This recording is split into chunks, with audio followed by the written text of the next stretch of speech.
राधे राधे श्री हरिवंश महाराज जी। जी महाराज जी मेरे दो सवाल। पहला सवाल ये है कि जैसे मैंने महाराज जी से सवाल पूछा था या उन्होंने बोला भी था कि अगर कोई आपसे पाप हो जाए तो आप राधा नाम ले लो या कोई भी भगवान का नाम ले लो तो पाप कट जाते हैं, या फिर ऐसा बोले थे कि कर्म से बड़ा राधा नाम होता है। आप कर्म मतलब करके वो नहीं पा सकते जो नाम करके पा सकते हो, सही है ना? तो इस हिसाब से गुरुजी वो जो पर्सन है, जो भगवान है, वो चापलूस नहीं होंगे कि मतलब उनको कर्म से फर्क नहीं पड़ता, बस नाम ले लो तो वो खुश हो जाते हैं, ऐसा करके? भाई ऐसा है कि कर्म तो करना ही पड़ेगा आपको, तब पर ये कैसे कर्म करना पड़ेगा, परंतु अजामिल जैसा पापी, जैसे आग की एक चिंगारी होती है तो वह एक चिंगारी बड़े से बड़े ढेर को जला देती है, जला सकती है कि नहीं? जी गुरुजी। एक चिंगारी। ऐसे ही बड़े से बड़े पापी को भगवान कहते हैं मैं तेरे पाप से तुझे मुक्त कर तो दूंगा, पर शर्त है गया तो भगवान का नाम जीव को पाप मुक्त करता है, इसलिए नाम लेते रहो और काम करते रहो। कर्मण्यवादी कारस्ते, कर्म ना छोड़ो। तो गुरुजी कर्म से बड़ा नाम कैसे हो गया?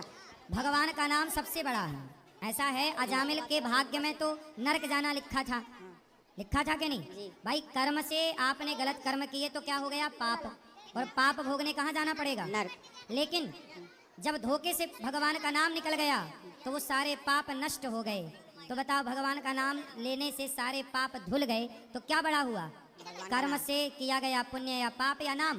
नाम बड़ा। इसलिए नाम कलयुग में श्रेष्ठ है, तो नाम जपा करो। क्या बुराई है नाम जपने में? तुम इसमें भी दोष ढूंढ रहे हो क्या? इसमें भी दोष ढूंढ रहे हो क्या? नहीं, दोष नहीं ढूंढा गुरुदेव, मैं नाम जपता हूँ, बट मेरे मन में कुछ विचार थे जो मुझे भ्रमित करते थे, तो बस। कर्म से जो प्राप्त होगा। अब सुदामा जी के भाग्य में तो गरीबी थी, ठीक है नहीं जी थी। लेकिन जब सुदामा जी ने कृष्ण का नाम जपा और कृष्ण के चरणों में समर्पण किया तो भगवान ने कई लोगों की संपदा दे दी कि नहीं? क्या सुदामा को उनके कर्म से क्या इतना धन प्राप्त हो सकता था जितना नाम जप से प्राप्त हो गया? नहीं। इसलिए काम करते हुए, कार्य करते हुए भगवान का स्मरण करते रहिए। राधे राधे गुरुदेव। राधे राधे गुरुजी। जी। मैं सुमिता कुमारी कोडरमा झारखंड से आई हूँ। जी मेरा प्रश्न है कि हम लोग जब तक सत्संग में बैठते हैं, कथा को सुनते हैं या मंदिर जाते हैं तो हमारा भाव इतना स्वच्छ और सुंदर होता है, ऐसा लगता है कि हमसे अच्छा इंसान कोई नहीं है। लेकिन जैसे ही हम लोग सत्संग से बाहर निकलते हैं फिर वही स्वभाव में हम लोग लौट जाते हैं, ऐसा क्यों? क्योंकि एक घड़ा है, घड़े में है 9 छेद। अब बताओ, जिस घड़े में 9 छेद हैं उसमें पानी भरना है, बताओ कैसे भरेंगे? है कोई उपाय? क्या? बंद करना होगा। बंद नहीं कर सकते। अब बताओ कैसे भरेंगे? फिर से नया घड़ा का निर्माण कर सकते हैं। नहीं, उसी घड़ा में भरना है। तब हम बताएं? जी। एक घड़े में 9 छेद हैं और उसमें पानी भरना है, तो ऐसा करो उस घड़े को पानी में डुबा दो। अच्छा, उसी में डूबा रहे। पानी में डूब जाएगा तो पानी भरा रहेगा। ऐसे ही ये शरीर जो है नवद्वारे पुरे देही, ये शरीर एक घड़ा है। इस घड़े में 9 दरवाजे हैं। इस शरीर में जब सत्संग का जल भरता है थोड़ा तो कहीं ना कहीं से बह जाता है, इसलिए अपने आप को सत्संग के जल में डुबा देना चाहिए। जब डूब जाएगा तो वो फिर भरा रहेगा, निकलेगा नहीं।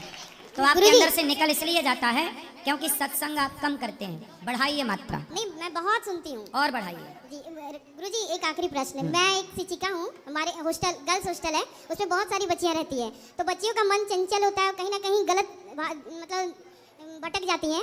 मैंने ऐसे ऐसे बच्चियों को देखा है, साथ में रहती है, दोनों में मैं बताती रहती हूँ कि ऐसे मार्ग पे चलो जिससे तुम्हारे माता पिता या समाज में किसी भी तरह का शर्मिंदगी महसूस ना हो। लेकिन इतना बोलने के बाद भी कहीं ना कहीं बच्चियाँ गलती करती हैं। तो वो तो गर्ल हॉस्टल में है, वहाँ लड़के नहीं होते तो कैसे भटकती हैं? नहीं, स्कूल में जाती है ना। अच्छा, स्कूल में। तो मैं आपके माध्यम से बता, तो वहाँ पे उनका भटकाव क्या होता है? लड़कों से अटैच हो जाती है। जी जी जी। और मैं कहना चाहती हूँ कि आप मेरी बच्चियों को यहीं से बताएं कि आपको क्या करना चाहिए।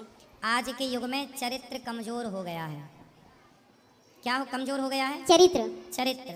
लड़की हो या लड़का, दोनों एक दूसरे के प्रति आकर्षित होकर के और अपना चरित्र बिगाड़ लेते हैं। और हमारे संस्कारों की कमी के कारण ये चरित्रहीनता आई है। अब तो सरकारें भी चरित्रहीनता को बढ़ावा दे रही हैं। जी क्या? लिव-इन को मान्यता दे रही हैं, जी जी। समलैंगिकता को मान्यता दे रही हैं। मतलब सरकारें भी अब चाहती हैं, कानून भी चाहता है कि आप चरित्रहीन हो जाइए।